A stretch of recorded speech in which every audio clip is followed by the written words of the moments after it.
one of the things that Kevin and I became more and more aware of as we taught over the years was the importance of the etheric body. And this part of the increased importance of the etheric body is to do with the ascension process as well. The etheric body is 3D, it's not astral. So to be really clear about language here, just as in this space, we're in a 3D space, I'm sat on a 3D chair, so are you, and we've got 3D walls. There is part of 3D in this room that we cannot see. There's oxygen there, you can't see it.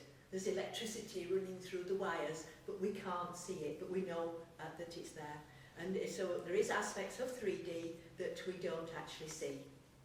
And the etheric body is something that we don't immediately see. We can see it, but it is part of 3D, and it's the electromagnetic matrix of the physical, and it is an aspect of the physical.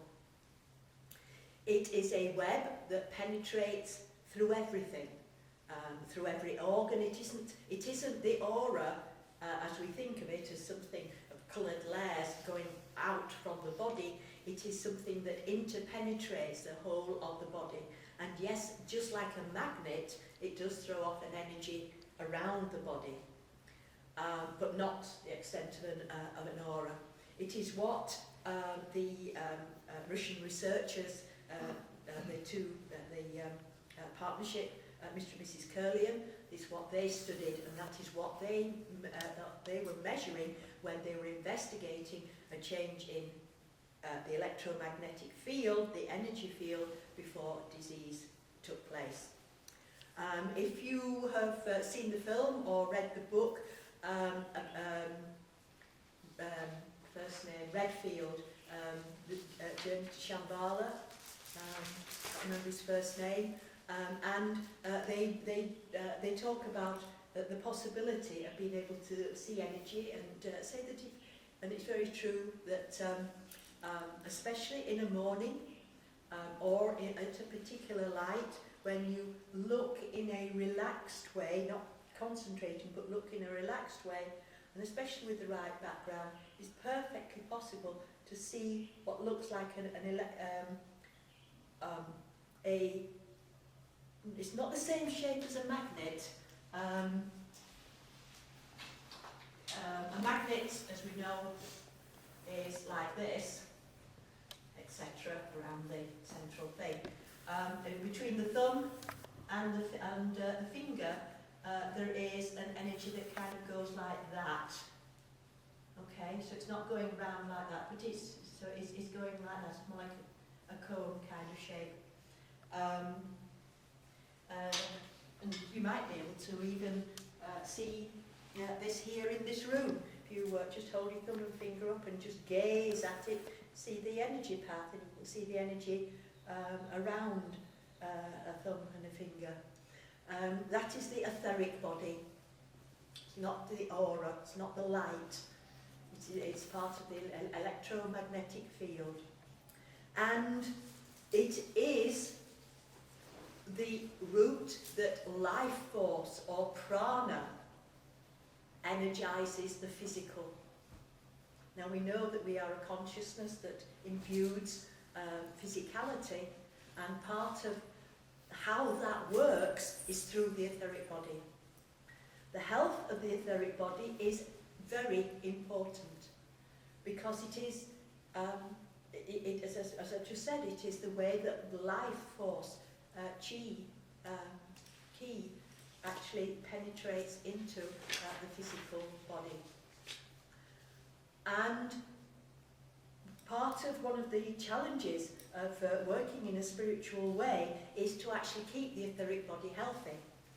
And as I mentioned right at the beginning of the workshop, I recommend that during this time you do some physical exercise or you do some work with the physical, because it's when we took incarnation, we chose to bring spirit into the earth. And and part of that is being connected, really connected to the physical,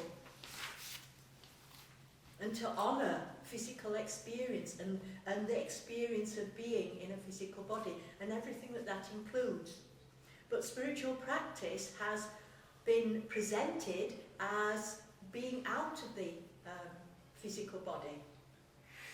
For me, it's about being in the physical body and living our purpose of living as spiritual beings in carnate, not opting out of carnate. And the practice of doing meditation and not keeping part of consciousness connected to the physical body weakens the etheric. It weakens the connection through the nadis of life force to the physical. And it can be one of the causes of any chronic fatigue syndrome, general tiredness, etc. So physical exercise and really living in a dynamic way on the physical level is very important for spiritual health. There are a number of ways in which the etheric body can become damaged.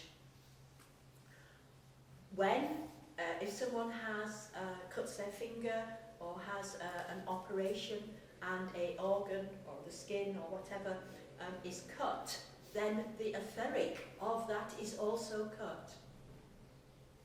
Okay? Certain drugs, and this is I'm not just talking about what are perceived as or what are labelled to be illegal drugs. Many drugs that have an effect on consciousness have an effect on the etheric body.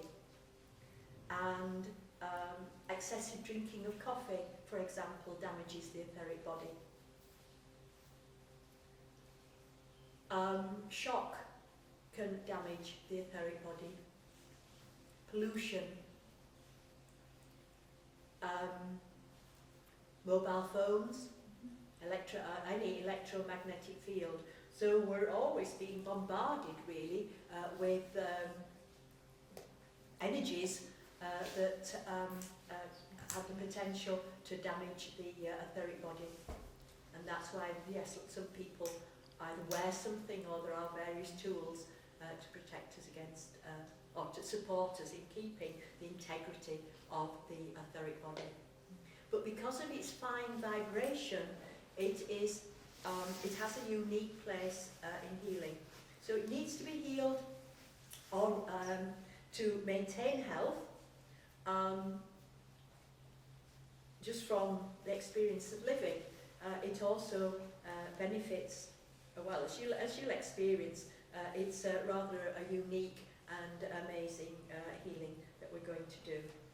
I'm going to pass these cards round just so that you can get a sense of what we're talking about. This card, first of all, is simply putting the periodic table around the human body, showing that this body is a chemistry set. And one of the things that make a chemistry set work, if you like, is the electro charge that's sent through that. The fine web of energy on this picture, these are Alex Gray's pictures, and as you can see, this very fine web of light, and it interpenetrates the body as well. That is a very good picture of what the etheric body looks like.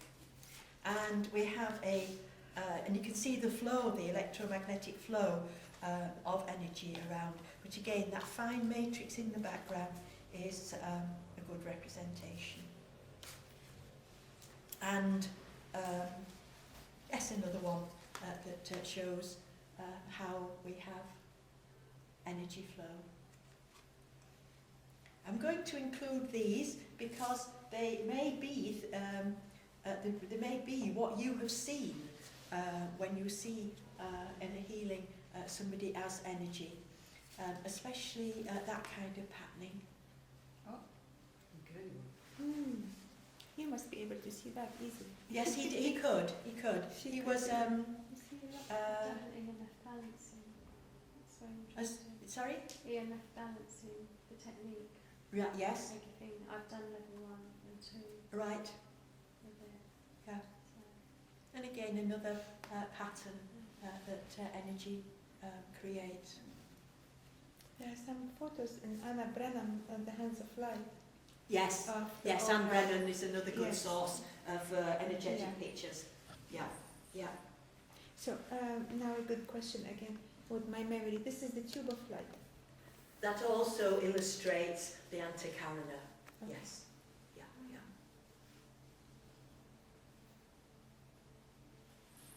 So it was kind of early in 2005. No, it might have been later than that actually. When we felt it was important to actually introduce into the Angelic Reiki workshop a etheric body healing, and that is part of the professional practitioner workshop to talk about the importance of the health, the essentialness of the health of the etheric, how that links in to physical health, and energy, mental and emotional health as well. What another you might find when you're doing this healing, if you have a client who have had an organ removed, that you are guided to actually do an etheric healing, because in the place where that physical organ was, there will remain an etheric imprint. And you can support that person's health by actually supporting, energetically supporting the etheric aspect that remains of that organ. This is a part of the proof of the etheric body, if you like, is when an amputee can actually feel the limb that isn't there tingling. What they are feeling is the etheric body. So it's important for us to keep our own etheric body healthy through keeping consciousness in the physical, through exercise, but also very supportive to do etheric healings.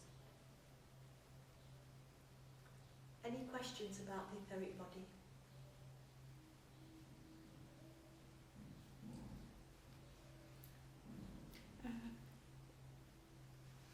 Some people see and they detect the openings in the etheric body.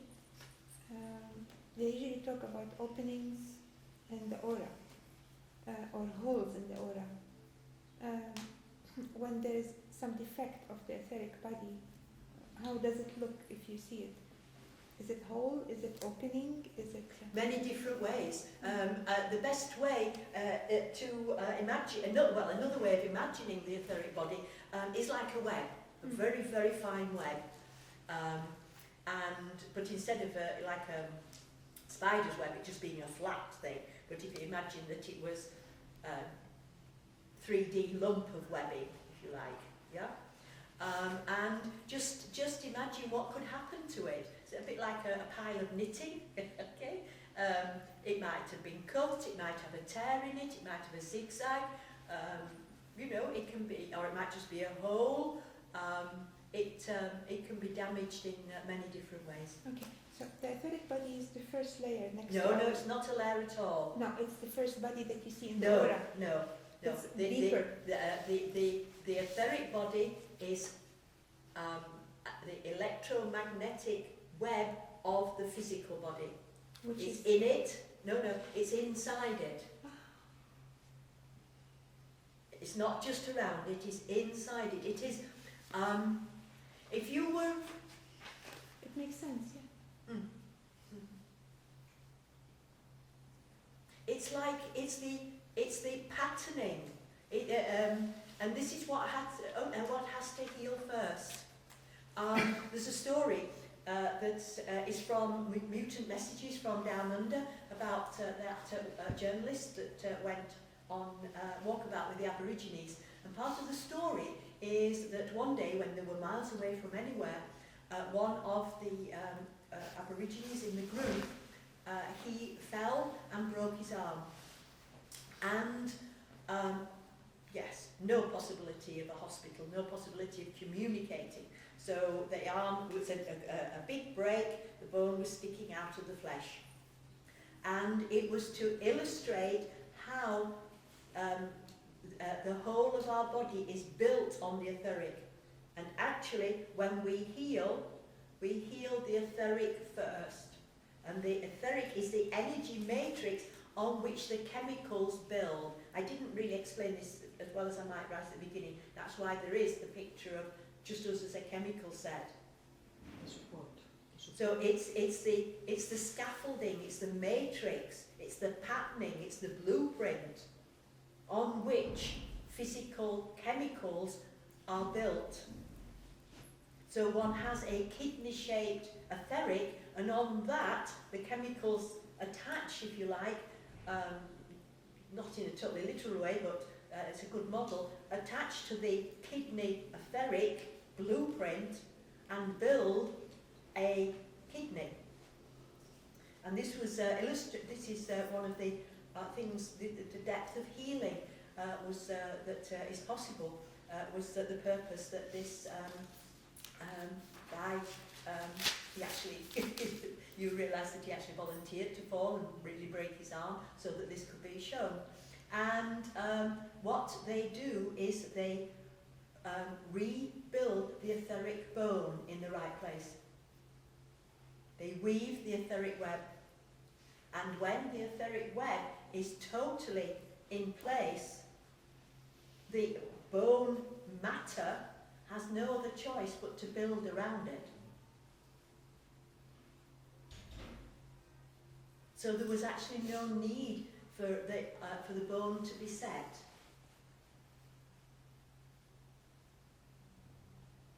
Okay? And this first of all, I feel that one of the things that the medical profession is starting to take on board and will start to take on board, that everything is based on this etheric web, and start to work with this etheric web. And when we realise that it is the etheric web that comes first, and matter, if you will, hangs on it, then we can see that the physical, that the healing of anything is possible, because it's all energy in the first place. So this is the way that certain animals can regrow part of them. A lizard loses its tail, it can regrow on, because it's simply building. It doesn't have a belief system that it can't, which is a good start. Yeah. And it simply rebuilds the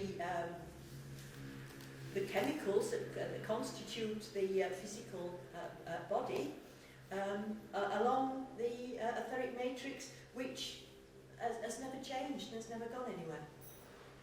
So this opens up tremendous potential. When we drop our opinion and views of what's possible, then, growing new teeth, new arms, new fingers, and improving your fingernails, just regrow them, whatever. Yeah. I've had personal experience of that. You can read it in books, but when you have it happen to yourself, it's quite an experience. I used to play polo, and I got a ball that shattered this arm completely, because the bone was all over the place. And I had it in plaster for 6 weeks. I'd go back and I'd x-ray it, and I said, no, another 6 weeks, and another 6 weeks, and 4 months later the bone was still like that. Eventually they said, yeah, well, that's okay now, nothing much we can do. And I went to a guy that I go to for my back, He said, what's on your arm? And I said, I just broke it, you know.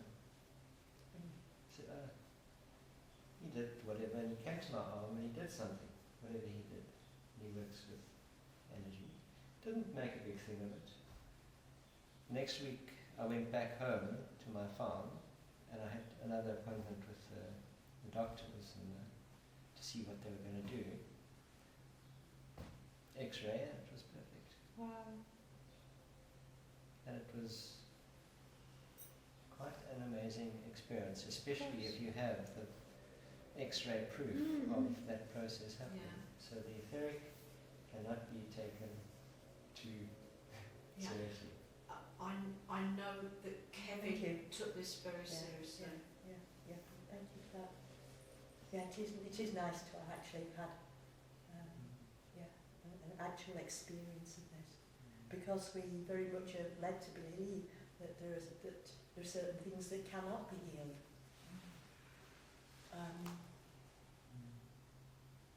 Whatever happens, if you break a bone, you've got to go to the hospital for its setting. And what is really useful here is, again, to open up our perception and just continue to drop any sense of limitation. That wasn't, we might project onto that a miracle because it's unusual or whatever, but actually that's, as you said, it didn't even make a fuss about it. Just it was Never done. go to him Yeah. for that. I mean, Yeah. same for my sore back. Yeah. And he just picked it up and did whatever he did. Yeah. He did say, he said, it'll be better now. I said, oh, well, thanks for that. Sounds like I love that casual. It's lovely. Yes. Just matter of fact, but absolute. It will be better now. Yeah, beautiful. Thank you. Okay, so let's do an etheric body healing exchange.